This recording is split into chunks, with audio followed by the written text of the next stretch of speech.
Welcome to the Rogers Kakasungura YouTube channel. I am speaking this to all Kenyans in Kenya and those in Tanzania as the political violence continues to rock the country after the disputed national election where Samia Suluhu forced herself into power using an election that many observers have termed as not fair, free, and credible because she contested against herself. There has been terrifying reports from Tanzania that the government is subjecting Kenyans who are in Tanzania to very hard political conditions that other Kenyans in the country here in Kenya feel they are unfavorable and a discrimination to human rights.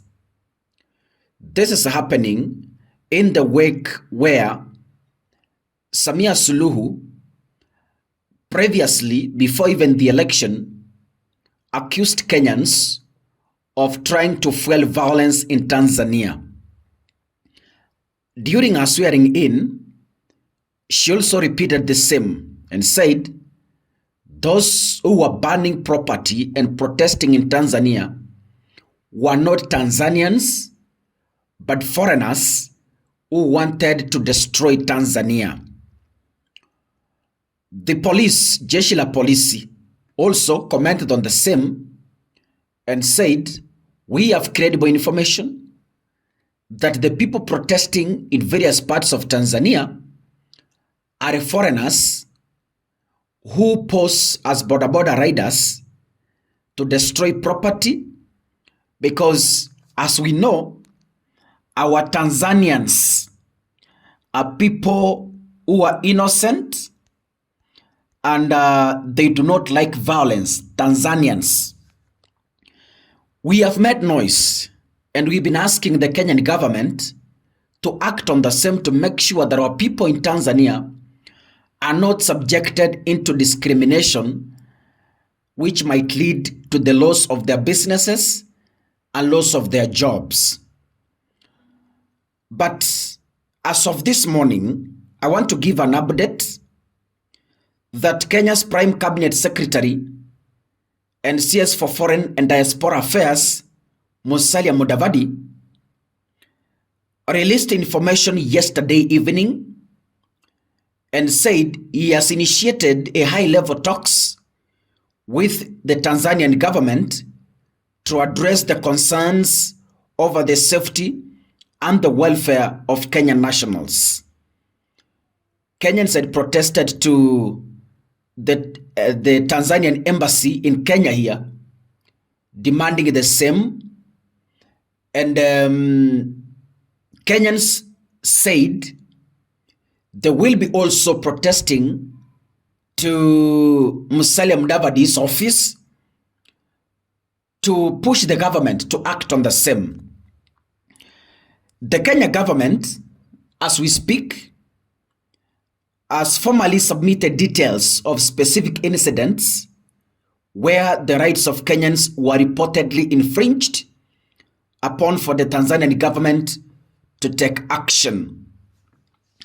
The Kenya High Commissioner in Dar es Salaam in Tanzania has also issued statements assuring the Kenyan community of their safety and confirming that the mission has resumed normal operations following the lifting of the curfew and the reinstatement of the internet that has been shut down. The Ministry of Foreign and Diaspora Affairs has also appealed to Kenyans, especially those with relatives in Tanzania, to share the names, the address, and the emergency contacts of anyone who may be in distress so that action can be taken swiftly.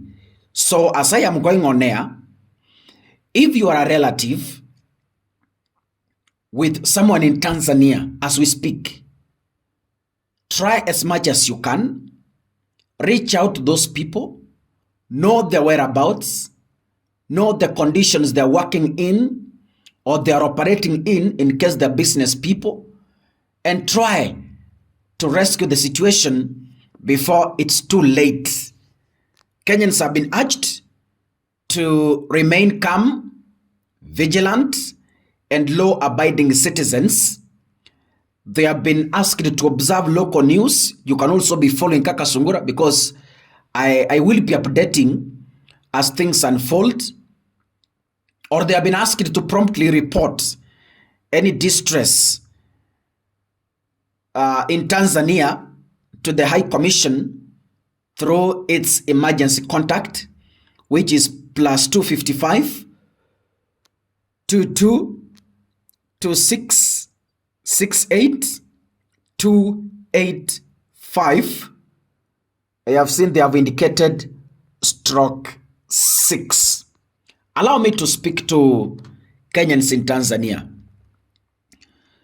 There is somewhere Samia Suluhu is pushing Kenyans to, and as a people are civilized, we cannot agree to be pushed into that, because I know the dictator wants to brew a regional war so that she can legitimately find her claims on what she has been peddling. As Kenyans of goodwill, you've seen on social media and on X, we have refused to be pushed into that level. Those of you who are on X, political analysts like me, let us promote regional peace. As much as Tanzania is subjecting our brothers and sisters into hard conditions in Tanzania, the Tanzanians in Kenya, we will not do the same. I assure you from this platform. If you are a Tanzanian living in Kenya, I want to assure you that Kenya is not as petty as we've seen Tanzanians are in Tanzania. So feel safe. If you are a Tanzanian working in Kenya, if you are a Tanzanian with the businesses in Kenya, do not spend sleepless nights thinking what will happen next. We, the people of the Republic of Kenya, we have trained ourselves to stand in solidarity with foreigners who have not messed with us. Tanzanians are innocent, and because politicians are fighting, we cannot, as ordinary citizens, subject Tanzanians in Kenya to the fights of politicians. Let them fight. But Samia Suluhu must know, we are not going to be subjected into what she thinks we can fall into. We see that trap. We see it from afar. But we want to assure you, Samia Suluhu, we are not going to be subjected into that. We say no. If you're watching this, God bless you. See you in the next. Even Tanzanians, jameni, as we protect your colleagues in Kenya, if you are a Tanzanian in Tanzania, and you are a neighbor to a Kenyan, and you are living with a Kenyan, protect that Kenyan with all your humanly powers. Jaribu vile unaweza. Protect your brother and sister. And that is the brotherhood we are seeking for. God bless you. See you in the next episode. Asanteni sana.